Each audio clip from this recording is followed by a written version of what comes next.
son monedas. Si estás viendo este vídeo desde 2030 y desde Europa, este sonido hace tiempo que no lo escuchas. Si lo estás viendo desde 2040, te suena de verlas en algún lugar. Pero si eres joven y estás viendo este vídeo en el remoto 2050 para mí, igual no sabes ni lo que son. Pero en 2022 aún sirven en algunos lugares. Sirven sus hermanos los billetes. Pero en 10 años, la proporción de pagos en efectivo ha descendido del 40% a menos del 10%, por ejemplo, en Suecia. Y es que de los 10 millones de habitantes que residen en Suecia, cada vez son menos los que emplean el dinero físico para adquirir bienes o servicios, algo que está provocando que el dinero cash en circulación vaya descendiendo cada vez más, hasta el punto que los propios ciudadanos pueden convertir al Estado sueco en el primer país del mundo en el que no se use este medio de pago. Es algo curioso teniendo en cuenta que fue Suecia donde se creó el primer billete. Y tras Suecia, el siguiente en llegar pues será seguramente Noruega. A comienzos de 2022, el Norges Bank informó que los noruegos utilizan las monedas y los billetes del Banco Central, de su banco, para solo el 3 o el 4% de sus transacciones financieras. Algo que hace que esté a un paso también de convertirse pues, en el segundo país en el que el efectivo deje de usarse por parte de la población de forma masiva. Y luego Dinamarca y Finlandia pues parece que también seguirán sus pasos. De hecho, los 4 países nórdicos lideran ya hoy la tabla de los 10 países en el que se utiliza menos el dinero en efectivo. Se avecina el no efectivo y será la puerta de las CBDC. Y esa será la primera trampa. Pero hay más. Quédate, que te las voy a contar todas. Lo de hoy también te interesa.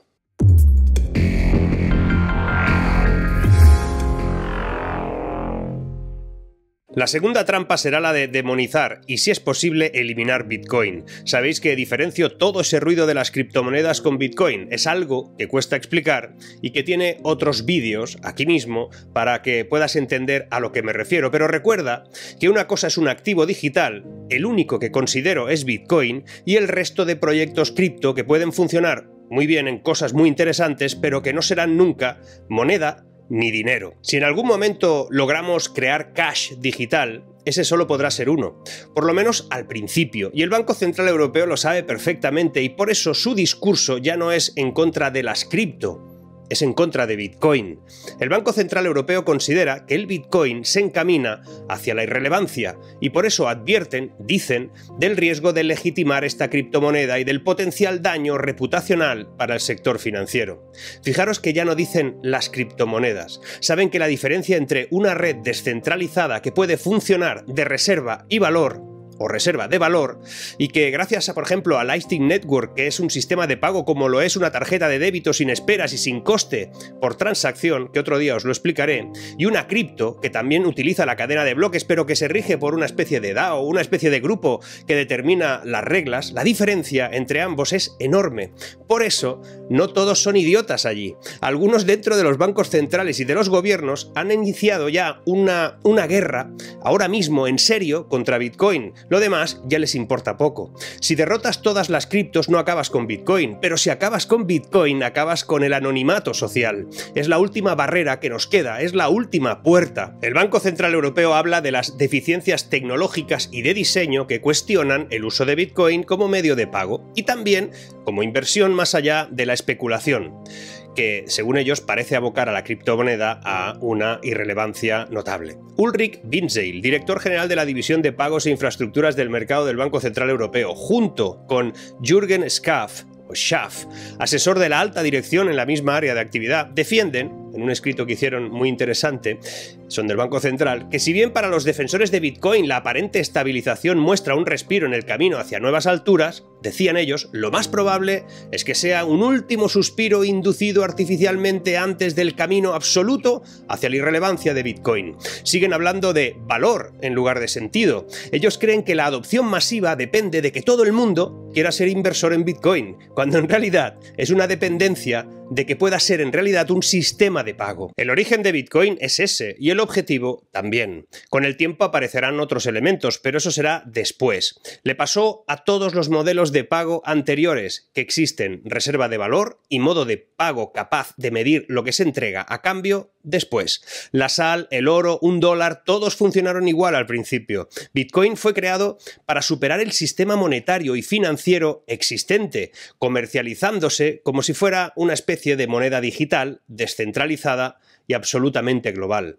En breve, cuando empiece la guerra contra Bitcoin, seria y contundente, pues para que las CBC tengan éxito se necesita eliminar todo el cash, ya sea físico o digital, cuando eso llegue, las vamos a ver de todos los colores. Dirán que las deficiencias tecnológicas de Bitcoin lo hacen cuestionable como medio de pago, ya que las transacciones reales son engorrosas, lentas, costosas, por lo que nunca se utilizará de manera significativa para las transacciones legales en el mundo real. Y eso, como te he dicho, es algo que ya está ciertamente superado. Y además hay mucha gente trabajando en mejorarlo. Dame tiempo, que lo lograremos. Dirán que Bitcoin tampoco es adecuado como inversión, ya que no genera flujo de caja ni dividendos y no puede utilizarse productivamente ni proporciona beneficios sociales. Eso es lo que dicen. Por lo que su valoración de mercado se apoya únicamente, aseguran esta gente, en la especulación y en lo que ellos relacionan con las burbujas de todo tipo. Y obviamente hay mucha gente que considera que ese es el motivo por el que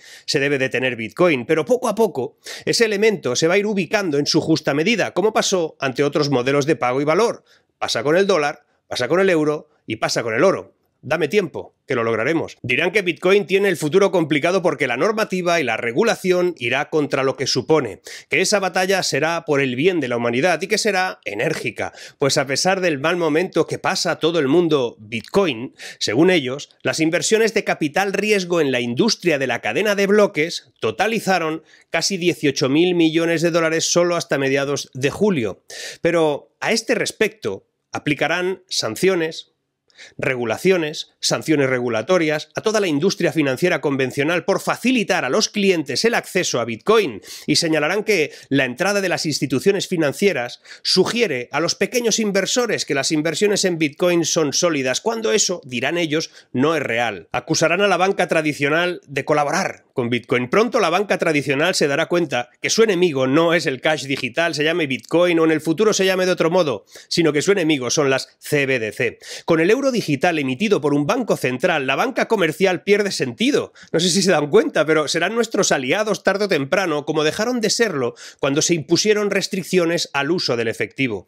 Dame tiempo, que lo lograremos. Y por si fuera poco, la tercera trampa será acusar a Bitcoin de un contaminador sin precedentes por su elevado consumo de energía.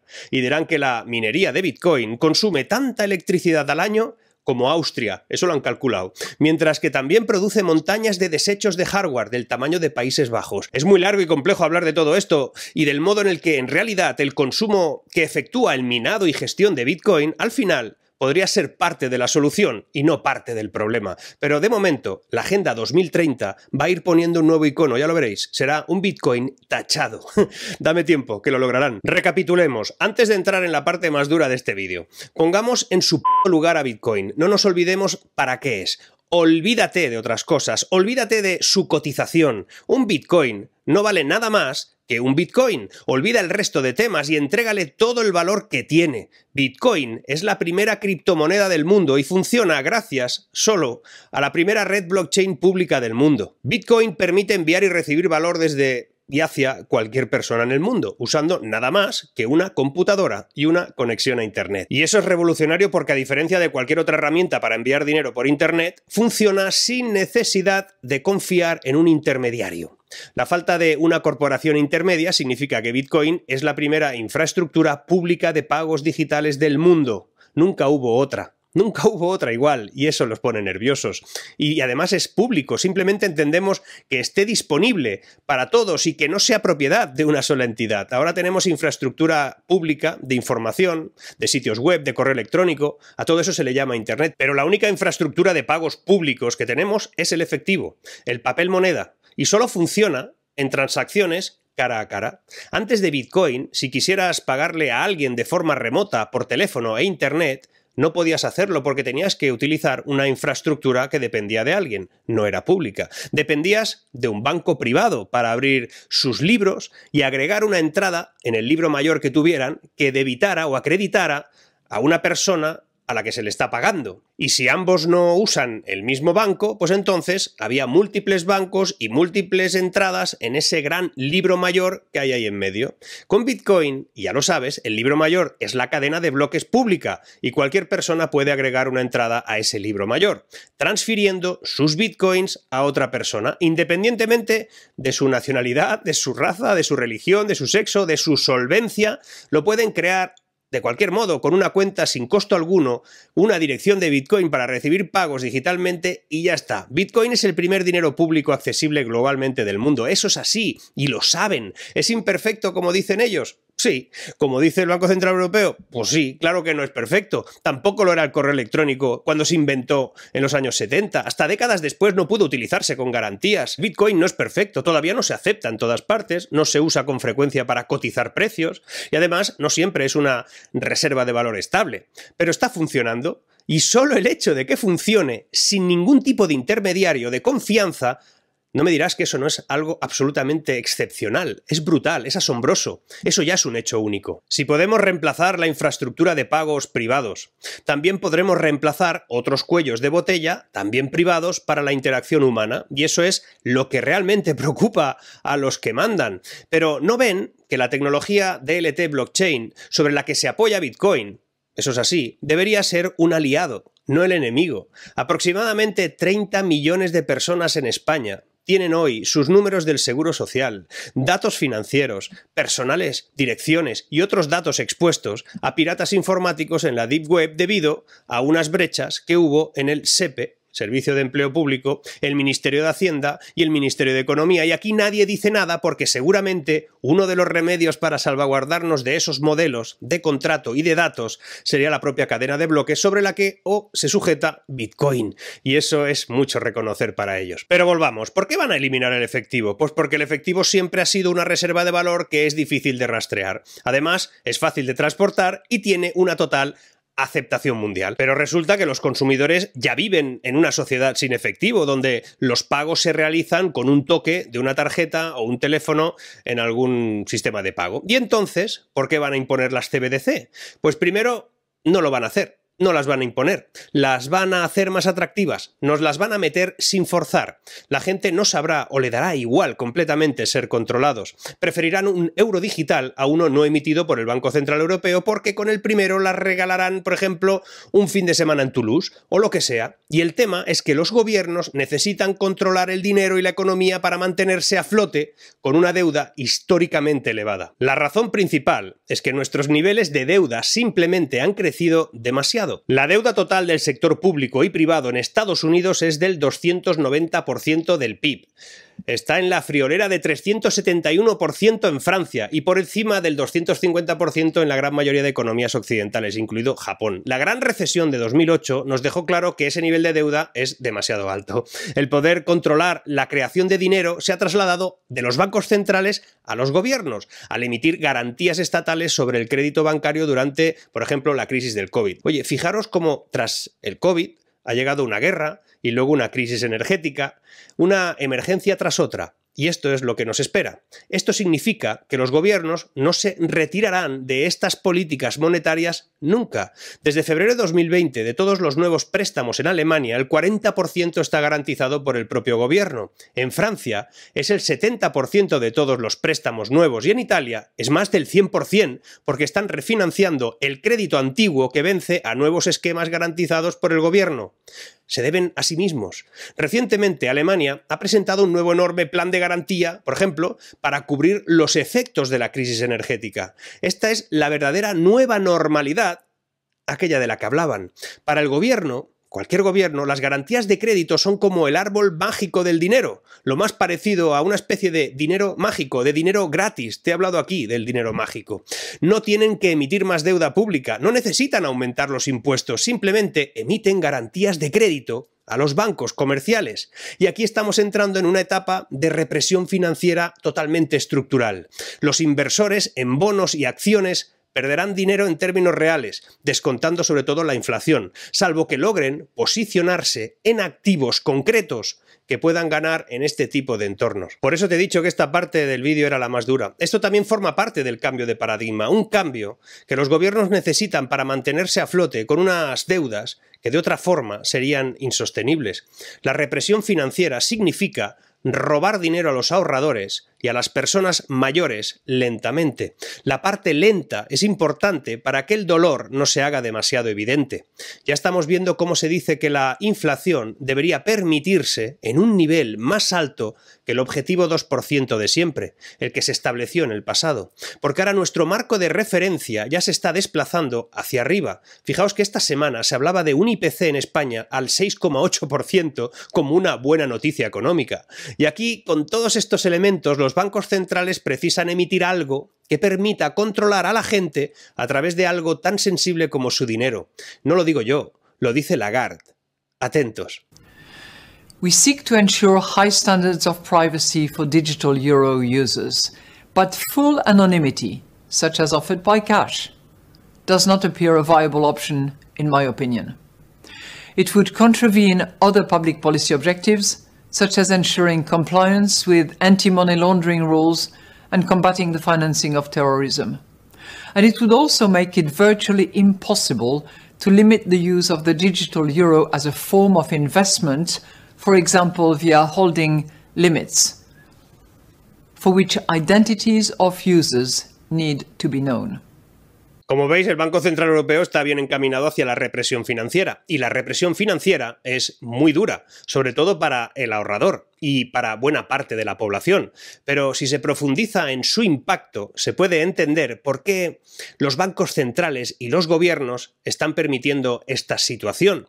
La respuesta es clara. La represión financiera favorece a unos gobiernos, sobre todo, altamente endeudados. La inflación va a echar una mano muy grande a reducir la deuda sobre PIB de esas economías europeas, a la vez que la emisión de moneda programable y con caducidad pues va a permitir medir y ecualizar la inflación y el crecimiento vía consumo. La idea es crear un mundo lleno de gente que deba algo, porque si debes, dependes. La represión financiera supone un trasvase de riqueza desde los ahorradores a los deudores y de los viejos a los jóvenes. Eso es lo que tienen pensado. Los gobiernos están logrando acaparar mucho poder, no solo a través de un mayor gasto público crónico, sino también a través del control del propio dinero. Solo nos quedará una salida muy estrecha. En primer lugar, evitemos los bonos del gobierno.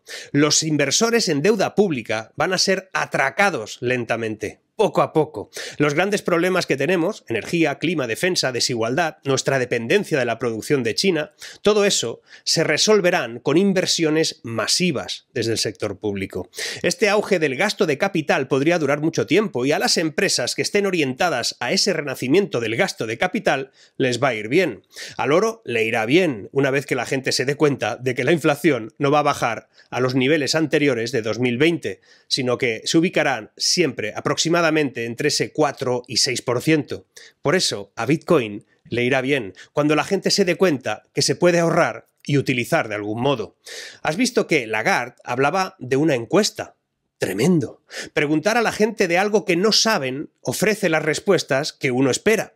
El Banco de la Reserva Monetaria de Zimbabue también hizo una encuesta para solicitar opiniones sobre el diseño y la naturaleza del CBDC y su aceptación general por parte del público. ¿Quieres ver un billete de Zimbabue? Mira, en la parte de abajo, ¿lo ves? Pone caducidad. Son la hostia. Esta gente ya lo estaba haciendo. Lleva un tiempo trabajando el tema de que el dinero caduque y de hecho no han hecho más que devaluarlo, ¿no? Y cómo gestionar todo esto. Por eso hicieron una encuesta, solicitando la opinión para el diseño y la naturaleza de la CBDC y su aceptación general. Allí no tenían ni idea de lo que era y, oye, consiguieron lo que buscaban. Como dijo el Banco Central Europeo, el Banco Africano, experto en devaluaciones, asegura que la información obtenida a través de ese proceso será tratada con confidencialidad y los resultados solo se utilizarán para fines de investigación sobre el diseño. Las respuestas que esperabas para hacer lo que esperabas. En algunas de las preguntas de la encuesta se pide a los participantes que expliquen qué consideran que es diferente diferente entre una CBDC y un dólar de Zimbabue normal. También se les pide a los participantes que no han oído hablar en su vida de todo eso, que califiquen sus posibilidades de usar monedas digitales o que indiquen por qué están dispuestos a no usar el dólar digital de Zimbabue, si no saben de qué va, si no saben que eso es control, si no saben de dónde se emiten. El vicegobernador del Banco de la Reserva de Zimbabue, el experto en devaluaciones Innocent Matche, dijo que van a lanzar su propia moneda digital. Que eso sí o sí. Para eso envió un equipo para aprender de experiencias como en el Banco Central de Nigeria, el de China o el de Ghana. Por cierto, la adopción lenta de la moneda digital del Banco Central de Nigeria, la e-Naira, de momento no va muy bien. Menos adultos nigerianos de lo previsto se han descargado o están utilizando la moneda digital, el CBDC de allí, para realizar pagos. Bueno, algunos informes han estimado que el número de usuarios activos de billeteras allí de e-Naira, que es como se llama la moneda, es de alrededor un 5% de la población adulta de Nigeria, y los expertos relacionan esa lenta adopción del e-Naira con el hecho de que la moneda digital no cumple con las promesas hechas antes de su lanzamiento, que no regalaba nada, vamos. Eso en Europa e Hispanoamérica no va a ser así. Aquí vamos a adoptarlo con entusiasmo, ya verás. Por eso hay que luchar como sea contra la mayor pérdida de libertad a la que se ha enfrentado la humanidad desde siempre. Por primera vez en la vida dejarás de poder hacer algo, transaccionando con dinero y de manera anónima. Nunca antes pasó algo así. Además, ese dinero podrá medir tu actividad social. Son el último intento de las instituciones por mantenerse vivas en tiempos en los que la sociedad ya los rechaza de forma masiva y hay tecnología para hacerlo. Los gobiernos de todo el mundo se encuentran en diferentes fases de investigación, precisamente, de esa implementación de las CBDC. A medida que avancemos hacia versiones cada vez más electrónicas del dinero en efectivo, nuestra libertad de permiso se vuelve cada vez más finita y limitada.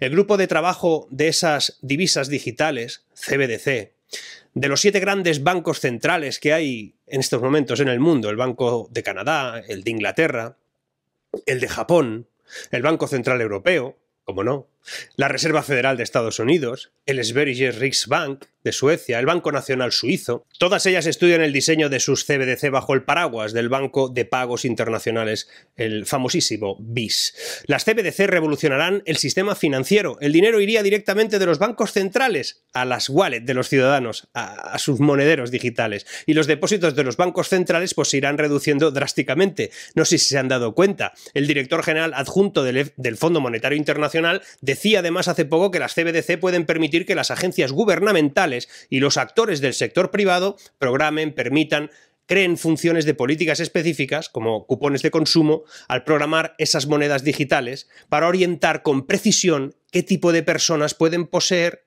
qué tipo de uso pueden hacer y qué cosas no con esa moneda digital. De hecho, el yuan digital, que ya se está testando, el de China, en primer lugar es un sistema de pagos que está completamente bajo el control del gobierno de allí. No está descentralizado porque todo está en manos del gobierno indirectamente, y eso es lo que también tendrán las de aquí. Proporcionará un método de pago electrónico ajeno a los circuitos privados, ya, pero permitirá combatir el peso de estos últimos, posiblemente monopolizándolos. También pasará aquí. Permitirá controlar mucho más de cerca el movimiento de dinero en el exterior. Bueno, es un sistema perfectamente y completamente programable, por lo que también podrá evitar pagos a ciertas áreas, países, zonas, rastrearlas. Además será programable, como te he dicho, será una moneda que se pueda configurar para que desaparezca después de un cierto periodo. Esto ya lo hicieron con esos dólares de Zimbabue. No es algo nuevo. Es una especie de sueño keynesiano, pues se puede proporcionar un incentivo rápido e inmediato al consumo, que deberá, por ejemplo, consumirse una cantidad determinada de euros digitales en un tiempo determinado y así, de esa manera, pues subirá o bajará la inflación. Podrán hacer que tu dinero no pueda comprar ciertas cosas o que tenga una inflación personalizada, que te cueste más comprar cosas determinadas, como hoy tienes, por ejemplo, anuncios personalizados a día de hoy. Imagina qué conocimiento del uso de tu dinero van a tener, de tus pagos, de tus tiempos, de tus acciones. Se podrá premiar o castigar lo que hagas. Por ejemplo, en temas de contaminación, aviones, coches, agua, te podrán aplicar a tu IRPF una cuota. Cuando los bancos centrales emitan las denominadas CBDC, moneda oficial digital, emitida por los bancos centrales, te lo replico, bancos centrales, todo lo que hagamos podrá ser examinado al detalle. Y ahora atacarán a El Salvador. Tenlo claro, su pérdida de valor en los últimos tiempos de Bitcoin afecta también a Bitcoin en El Salvador. Esos 80 Bitcoins que compraron hace poco, los últimos, siguen valiendo 80 Bitcoins. No importa el cambio en dólares. Creo que eso es lo que permite entender qué es Bitcoin. Un Bitcoin vale un Bitcoin, nada más. Sirve y funciona como moneda dentro de El Salvador en estos momentos. Queda mucho tiempo, es cierto, pero es uno de los mecanismos. Pensemos que El Salvador está dolarizado, es decir, comprende bien qué es eso de tener una moneda que se regula por un banco central que ellos no controlan ni disponen. Su economía de divisa depende de un organismo que está en estos momentos a otro nivel, fuera de sus posibilidades de intervención.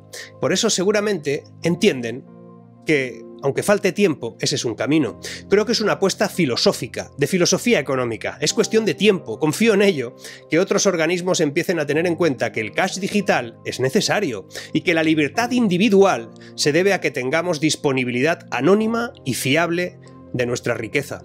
Eso es lo que está en juego. El problema con la economía y los economistas tradicionales, que lo critican, viene de una confusión previa.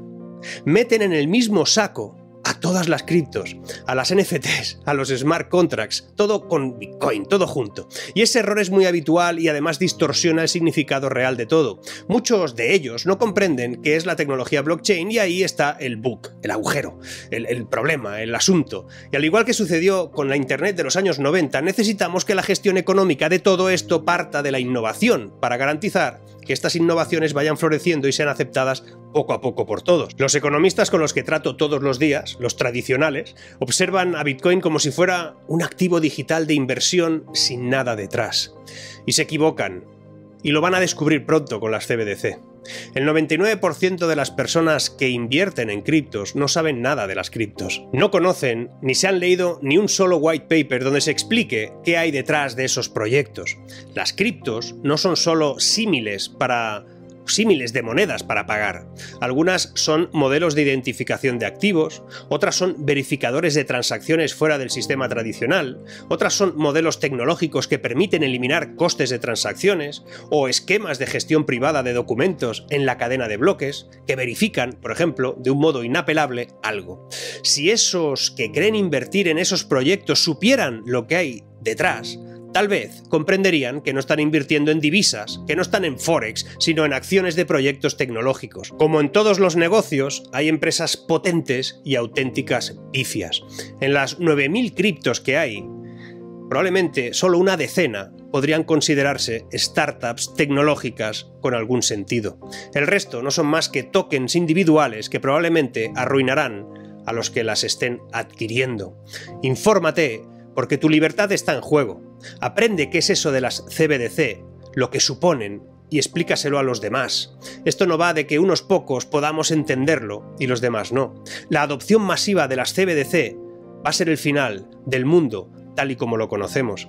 Hay en juego mucho más que simplemente si el dinero está aquí o el dinero está allá, si el dinero es tuyo o es mío, sino que lo que está en juego es que alguien sepa en cada momento todo lo que haces, independientemente de eso sea bueno o sea malo, pero siempre sabrán qué haces y cómo puedes usar tu propio dinero, tu propia libertad. Mañana lo comentamos en el directo. Seguimos.